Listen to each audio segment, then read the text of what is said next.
नमस्कार। समसामयिक विषयों पर आपके पसंदीदा कार्यक्रम विशेष में आपका स्वागत है। मैं हूं दीपक डोभाल।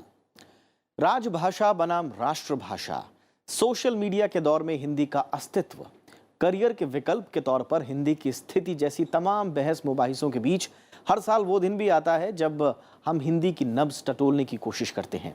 14 सितंबर को हिंदी दिवस के मौके पर हर साल हिंदी के योगदान, इसके ताज़ा हालात और संभावनाओं और चुनौतियों पर विचार किया जाता है।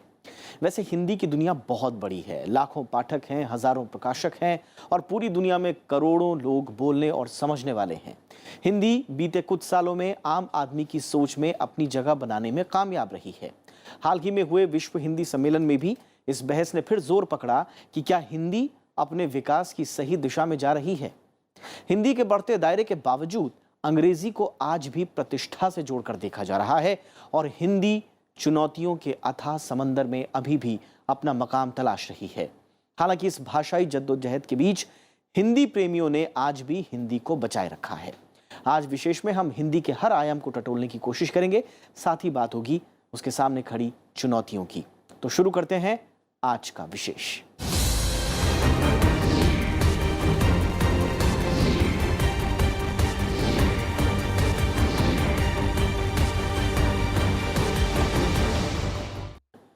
तो भारत में हर साल 14 सितंबर को हिंदी दिवस के रूप में मनाया जाता है, क्योंकि इसी दिन हिंदी को देश की राजभाषा होने का गौरव प्राप्त हुआ था। तब से सरकारी स्तर पर हिंदी के विकास के लिए तमाम कोशिशें हुई, गैर सरकारी स्तर पर भी हुई। 1975 में राजभाषा संबंधी संवैधानिक प्रावधानों के पालन के लिए गृह मंत्रालय ने एक स्वतंत्र राजभाषा विभाग बनाया। यह विभाग दूसरे मंत्रालयों के साथ हिंदी के विकास के लिए काम करता है। हिंदी के विकास के लिए कुछ और भी कदम उठाए गए हैं, देखिए यह खास रिपोर्ट।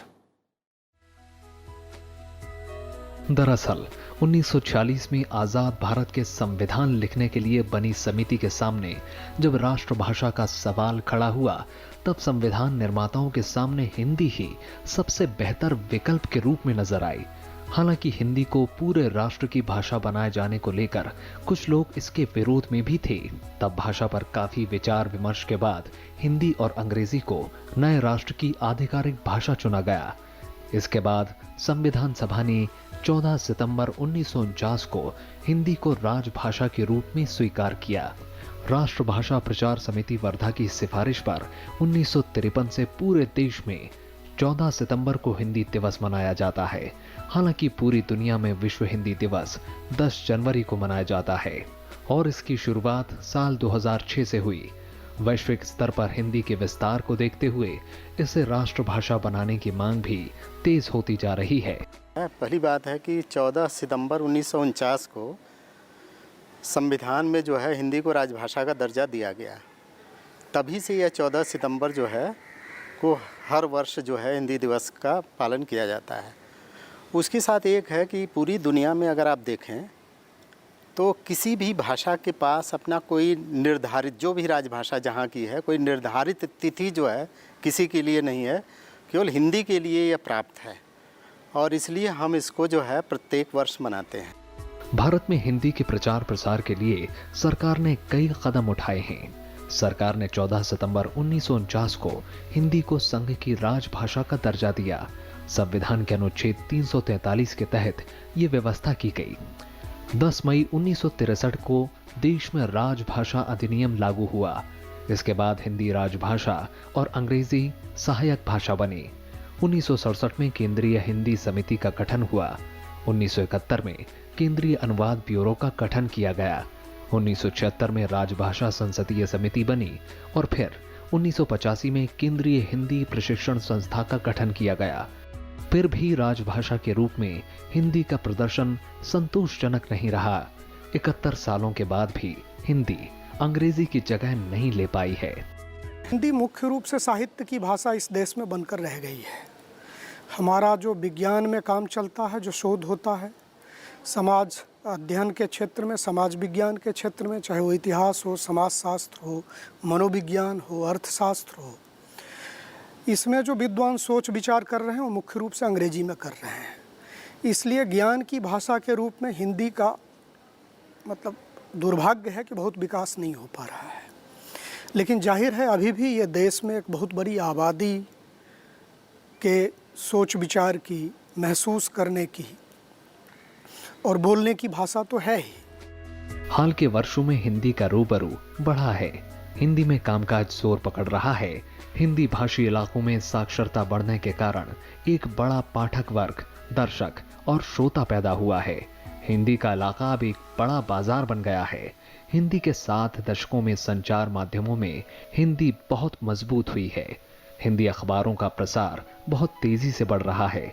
आजादी के पहले भारत में किसी भी हिंदी अखबार की प्रसार संख्या 30,000 से ज्यादा नहीं थी, लेकिन आज 15 सबसे बड़े हिंदी अखबारों के पाठकों की संख्या लाखों में है।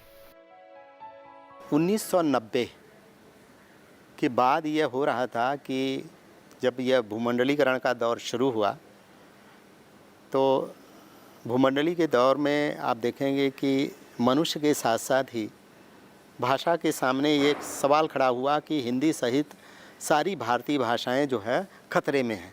एक उस समय सभी लोगों के मन में यह स्थिति आई थी। लेकिन अगर देखा जाए तो 90 के बाद हिंदी भाषा जो है ऊर्ध्वमुख हुई है।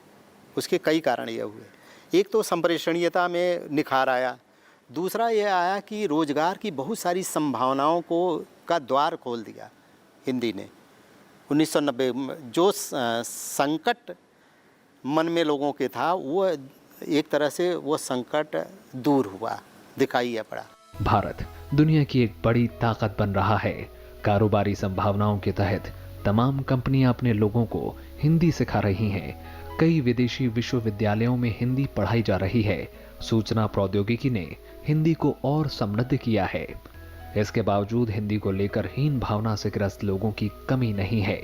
हिंदी को लेकर अभी भी कई तरह की दिक्कतें बनी हुई हैं। अभी भी हिंदी में कई विषयों की मौलिक पुस्तकों का अभाव है। विपुल कुमार अग्रवाल के साथ अरविंद कुमार सिंह, राज्यसभा टीवी। तो हिंदी को लेकर तमाम काम तो हो रहे हैं, लेकिन अंतर्राष्ट्रीय जगत में हिंदी को अब तक वो प्रतिष्ठा हासिल नहीं हो पाई है जिसकी उसे दरकार है। दुनिया की बड़ी आबादी में चीनी, स्पेनिश और अंग्रेजी का दबदबा साफ तौर पर देखा जा सकता है। हालांकि हिंदी भी पीछे नहीं है। हालांकि ये देखकर हिंदी प्रेमियों को सुकून महसूस होता है कि एक तरफ देश के भीतर हिंदी का संसार समृद्ध हो रहा है, उसकी स्वीकार्यता बढ़ रही है, साथ ही साथ विदेशों में भी हिंदी की जड़ें मजबूत हो रही हैं और इस दिशा में बीते 1 दशक में या उसके आसपास भी काफी कुछ काम हुआ है।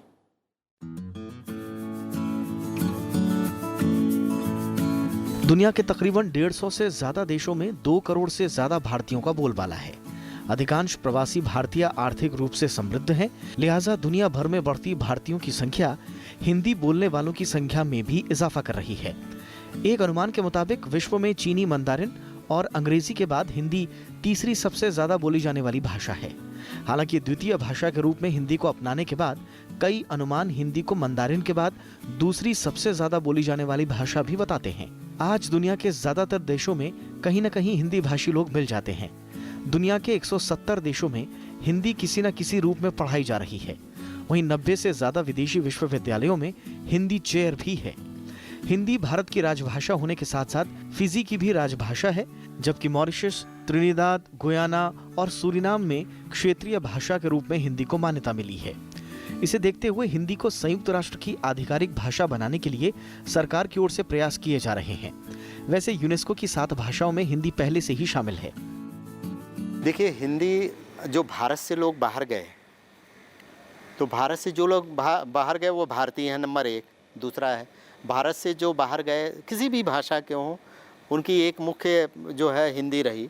और निश्चित तौर पर चाहे तेलुगु भाषी हो, चाहे मलयालम भाषी हो, चाहे बंगला भाषी हो, तो उन्होंने देखा कि वो बाहर जाकर जो है उस भाषा के माध्यम से और जो वहाँ की भाषा थी उसके माध्यम से संपर्क स्थापित किया। आज अगर आप देखें कि भारत के बाहर जाने वाले जो भारतीय हैं उनमें एक आत्मविश्वास आया, और दूसरा जो आप देखेंगे चाहे वो अमेरिका में रह रहे हों, कनाडा में रह रहे हों, जापान के टोक्यो में रह रहे हों, चीन में रह रहे हों और बांग्लादेश में रह रहे हों, बल्गारिया में, बेल्जियम में, रूस में और हंगरी में, आप देखिएगा कि उन्होंने एक अपना समाज बनाया है और उस समाज में वहाँ के दूतावास के माध्यम से सहायता मिलती रही है। लेकिन आर्थिक रूप से आप देखेंगे जितने लोग गए हैं बाहर वो बहुत ही संपन्न हुए हैं। यानी कहने का मतलब है कि वहाँ के प्रोडक्शन में जो है, उत्पादन में उनका रोल रहा है। इसके अलावा मॉस्को को दुनिया में हिंदी भाषा के अध्ययन और अध्यापन के प्रमुख केंद्रों में से एक माना जाता है। मॉस्को विश्वविद्यालय से हिंदी में स्नातक, स्नातकोत्तर और पीएचडी तक की जा सकती है। अमेरिका के भी कई राज्यों के स्कूलों में हिंदी भाषा का विकल्प दिया जा रहा है। इसी तरह चीन, ब्रिटेन, ऑस्ट्रेलिया, सिंगापुर समेत कई देशों में स्कूल और विश्वविद्यालयों में हिंदी पढ़ने की सुविधा है। विदेशों में हिंदी की बढ़ती लोकप्रियता और इसके और विकास के लिए मॉरिशस और भारत सरकार ने मिलकर मॉरिशस में विश्व हिंदी सचिवालय की स्थापना की है। विदेशी नागरिकों के मन में हिंदी का प्रेम नया नहीं है। 1935 में बेल्जियम में जन्मे फादर बुल्के ईसाई धर्म के प्रचार प्रसार के लिए भारत आए, लेकिन उन्होंने यहाँ हिंदी की दिव्यता को पहचाना और हिंदी और संस्कृत सीखकर यहीं रच बस गए और रामायण के प्रकांड विद्वान कहलाए। इसी तरह श्रीमद् भगवद गीता और अभिज्ञान शाकुंतलम से प्रभावित होकर जे विल्किंसन और जॉर्ज फास्टर ने हिंदी सीखी और फिर इनका अनुवाद अंग्रेजी में किया। सन 1800 के दौरान स्कॉटलैंड के जॉन बोधानी गिलक्रिस्ट ने देवनागरी और उसके व्याकरण पर कई पुस्तकें लिखी। एल.एफ. रूनाल्ड ने 1873 से 1877 तक भारत प्रवास के दौरान हिंदी व्याकरण पर काफी महत्वपूर्ण काम किया और लंदन में इससे जुड़ी किताब प्रकाशित करवाई।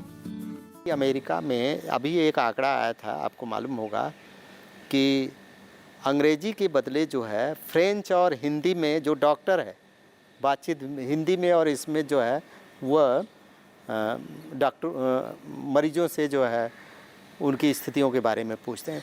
एक परिवर्तन तो यह है, तो कहने का मतलब है कि लोगों की जो स्थिति है अच्छी है। जो यहाँ से गए आप देखिए कि Fiji, Guyana, Mauritius, tobacco, Trinidad और जितने इन देशों में गए हैं वो सब अच्छी स्थिति में है। एक ज़माने में गए थे, आप सोचिए कि उनके तन पर जो है वस्त्र नहीं थे, किस रूप में गए थे। आज उनकी यह स्थिति है कि उन्होंने अपनी ज़मीन भी तैयार की वहाँ, अपनी मजबूती की और वहाँ उसी तरह के समाज में वो रह रहे हैं और सत्ता में भी उनका महत्वपूर्ण रोल अदा किया है और अच्छी तरह से वो आगे बढ़ रहे हैं। इधर भारत की ही बात करें तो बहुभाषी भारत के हिंदी भाषी राज्यों की आबादी 46 करोड़ से ज्यादा है।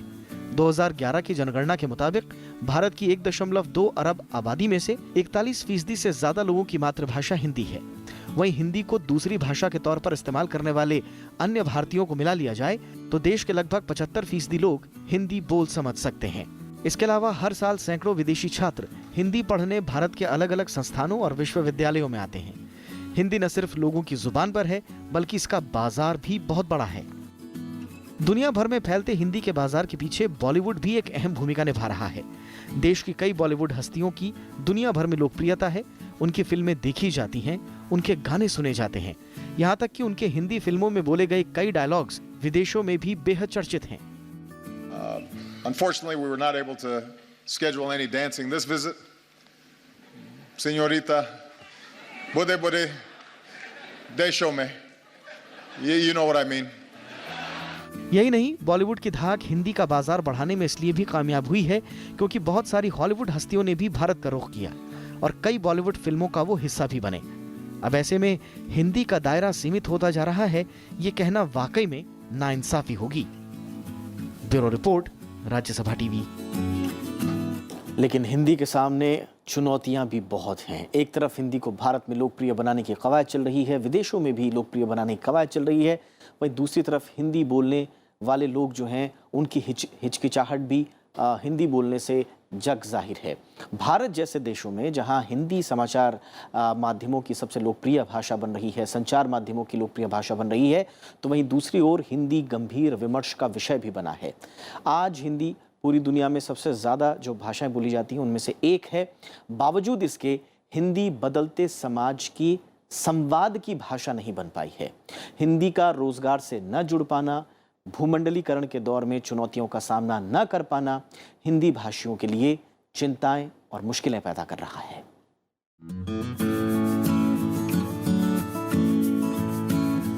दुनिया के दूसरे कोने में पहुंच बनाने में हिंदी कामयाब हुई है। आज दुनिया भर में करोड़ों लोग हिंदी बोलने और समझने लगे हैं। खासकर हिंदी फिल्मों के बाजार ने पूरी दुनिया में अपनी एक जगह बनाई है। लेकिन इसके बावजूद हिंदी की स्वीकार्यता को लेकर अभी भी एक लंबी लड़ाई लड़ना जरूरी है। जानकार हिंदी के भविष्य को लेकर आज भी परेशान नजर आते हैं, खासकर भूमंडलीकरण के दौर में जब हिंदी अंग्रेजी से काफी पिछड़ती दिख रही है। हिंदी के भविष्य और उसकी वर्तमान स्थिति को लेकर बहस का दौर 70 के दशक से चल रहा है।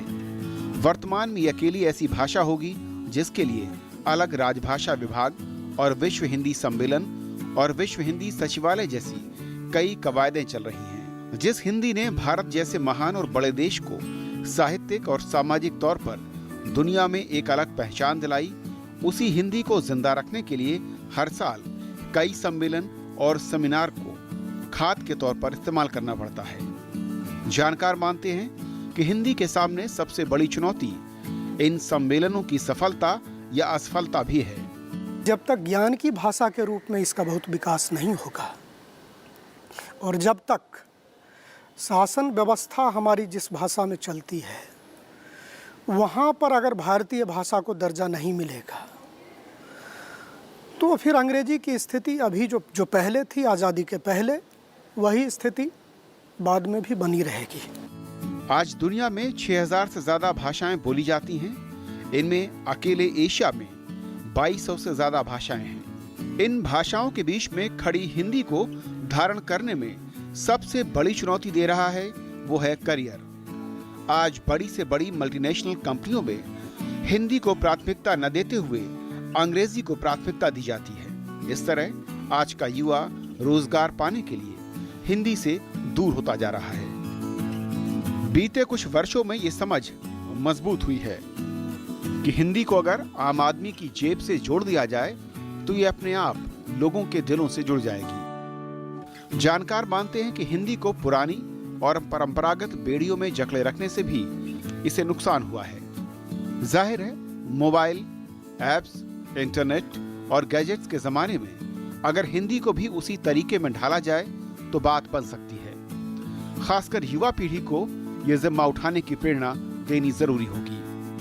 ऐसा था कि हिंदी एक सोच थी पहले कि बिना अंग्रेजी के हम बाज़ार में स्टैंड खड़े नहीं हो पाएंगे। इधर अगर आप देखें, आप इधर के समय में मतलब तत्काल तो एक आत्मविश्वास जो है हिंदी सहित भारतीय भाषाओं के प्रति आया है।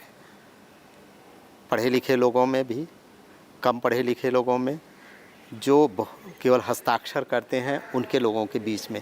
यानी कहने का मतलब एक समय था कि आप देखेंगे कि गांव से अगर कोई किसान मजदूर कचहरी में जाता था तो दूर खड़ा रहता था, क्योंकि वो बोलने में कि किस भाषा में बात करेंगे, अंग्रेजी है, दूसरी भाषाएं थी। आज ये है, उसमें आत्मविश्वास पैदा हुआ है कि वो जाकर अपना केस स्वयं जो है अपनी भाषा में लड़ सकता है, अपनी बात कह सकता है। ये जो निर्भय होने का जो है, भाषा के स्तर पर निर्भय होने का एक संदेश पूरे देश में गया है और दुनिया में भी इस भाषा, हिंदी भाषा को एक तरह से देखा जाए स्वीकृति मिली है। भारत के ही कई राज्यों में हिंदी का विरोध किसी से छिपा नहीं है। इसके पीछे कई राजनीतिक सामाजिक कारण हो सकते हैं, लेकिन ये भी सच है कि इस खूबसूरत भाषा के पुरोधा हिंदी को हिंदी बेल्ट से आगे आम हिंदुस्तानी के दिल में स्वीकारता दिलाने में नाकामयाब रहे। भारत के भीतर ही हिंदी को लेकर भाषाई विवाद हिंदी प्रेमियों की समझ से बाहर है। इसके अलावा बुनियादी शिक्षा से लेकर उच्च शिक्षण संस्थानों में हिंदी की कमजोर हालत एक बड़ी चुनौती है। हिंदी चुनौतियों की भीड़ में अकेली खड़ी है। हिंदी को सिर्फ भावनात्मक समर्थन नहीं, बल्कि एक ऐसे बदलाव की जरूरत है जो उसकी दिशा और दशा तय करने में कारगर साबित हो। आकाश पोपली, राज्यसभा टीवी। वैसे हिंदी पहले के मुकाबले बहुत बदल गई है। एक जमाने में जिस तरह की हिंदी बोली और लिखी जाती थी वो अब चलन से बाहर हो गई है। जरूरत के हिसाब से इसमें कई तब्दीलियां आई हैं। हिंदी में ये बदलाव दशक दर दशक की बात नहीं है, बल्कि हिंदी भाषा 1000 से ज्यादा सालों का इतिहास समेटे हुए है। आइए एक नजर डाल लेते हैं हिंदी के इतिहास पर। किसी भी देश की भाषा और साहित्य वहां की जनता और समाज का सबसे बड़ा आईना होता है। अगर समाज और परिवेश में बदलाव होता है तो यह निश्चित है कि समय के साथ साथ साहित्य और भाषा में भी बदलाव होता चला जाता है। शुरू से अंत तक इन्हीं परिवर्तनों को परखते हुए उसके साथ तालमेल दिखाना ही साहित्य और भाषा का इतिहास है। इस लिहाज से देखें तो हिंदी का इतिहास लगभग 1000 साल पुराना है। भाषा वैज्ञानिकों के मुताबिक हिंदी साहित्य का इतिहास वैदिक काल से आरंभ होता है। हालांकि समय समय पर इसका नाम बदलता रहा, कभी वैदिक, कभी संस्कृत, कभी प्राकृत, कभी अपभ्रंश और अब हिंदी। हिंदी भाषा के उद्भव और विकास की प्रचलित धारणाओं के मुताबिक प्राकृत की अंतिम अपभ्रंश अवस्था से ही हिंदी का उद्भव माना जाता है। इसे विद्यापति ने देसी भाषा कहा। हिंदी साहित्य का आरंभ 8वीं शताब्दी से माना जाता है। बौद्ध धर्म की एक शाखा वज्रयान के सिद्धों ने जनता के बीच उस समय की लोक भाषा में अपने मत का प्रचार किया। हिंदी का प्राचीन साहित्य इन्हीं सिद्धों ने पुरानी हिंदी में लिखा था। इसके बाद नाथपंथी साधुओं ने बौद्ध, शांकर, तंत्र, योग और शैव मतों को मिलाकर एक नया पंथ चलाया। इन्होंने लोक प्रचलित पुरानी हिंदी में अनेक धार्मिक ग्रंथों की रचना की। इसके बाद जैनियों की रचनाएं भी मिलती हैं। इसी काल में अब्दुल रहमान का काव्य संदेश रासक भी लिखा गया, जिसमें परवर्ती बोलचाल के निकट की भाषा मिलती है। दरअसल हिंदी का निर्माण 2 अपभ्रंशों से मिलकर हुआ है। इसमें एक है नागर अपभ्रंश, जिससे पश्चिमी हिंदी और पंजाबी निकली, और दूसरा है अर्धमागधी का अपभ्रंश, जिससे पूर्वी हिंदी निकली है। इसके विकास को हम इस तरह से समझ सकते हैं। प्राचीन संस्कृत से लौकिक संस्कृत, पहली प्राकृत, इसके बाद पहली प्राकृत से दूसरी प्राकृत या पाली, फिर पाली से शौरसेनी अर्धमागधी मगधी, उसके बाद शौरसेनी से नागर अपभ्रंश और अर्धमागधी से अपभ्रंश। नागर अपभ्रंश से पश्चिमी हिंदी, पूर्वी हिंदी भी इसी धार से निकली और अंत में पूर्वी हिंदी से वर्तमान हिंदी आई। 11वीं सदी में देसी भाषा हिंदी का रूप साफ हुआ। इस काल में राजाओं के संरक्षण में चारणों और भाटों ने रासों के रूप में प्रचलित वीर गाथा लिखी। इसी दौरान मैथिल कोकिल विद्यापति हुए, जिनकी पदावली में मानवीय सौंदर्य और प्रेम की अनुपम व्यंजना मिलती है। अमीर खुसरो का भी यही समय है। इन्होंने ठेठ खड़ी बोली में अनेक पहेलियां, मुकरियां और 2 सखुन की रचना की। इनके गीतों, दोहों की भाषा ब्रज भाषा है। 13वीं सदी में धर्म के क्षेत्र में फैले अंधविश्वास तोड़ने के लिए भक्ति आंदोलन के रूप में भारत व्यापी सांस्कृतिक आंदोलन शुरू हुआ, जिसने सामाजिक और वैयक्तिक मूल्यों की स्थापना की। इस तरह विभिन्न मतों का आधार लेकर हिंदी में निर्गुण और सगुण नाम से भक्ति काव्य की 2 शाखाएं साथ साथ चली। इसी दौरान कई बड़े ग्रंथों की रचना भी हुई। 18वीं सदी के आसपास हिंदी कविता में नया मोड़ आया, जो रीति काल के नाम से मशहूर हुआ। इसे तात्कालिक दरबारी संस्कृति और संस्कृत साहित्य से बढ़ावा मिला। तो वहीं आधुनिक काल यानी 19वीं सदी में भारतीयों का यूरोपीय संस्कृति से संपर्क हुआ। नए युग के साहित्य की प्रमुख संभावनाएं खड़ी बोली गद्य में भी थी, इसीलिए इसे गद्य युग भी कहा गया। आधुनिक काल में भारतेंदु हरिश्चंद्र का प्रभाव हिंदी भाषा और साहित्य दोनों पर काफी गहरा पड़ा। उन्होंने गद्य की कठिन भाषा को सरल बनाकर बहुत ही मधुर और साफ सुथरा रूप दिया। इसी तरह भारतेंदु ने हिंदी साहित्य को भी नए मार्ग पर लाकर खड़ा कर दिया। हिंदी में उनके योगदान को देखते हुए उन्हें आधुनिक हिंदी गद्य का प्रवर्तक माना गया है। ऋतु कुमार के साथ ब्यूरो रिपोर्ट, राज्यसभा टीवी।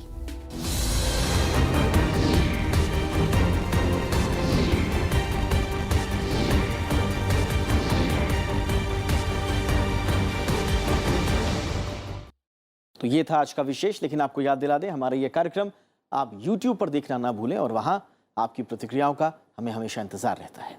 नमस्कार।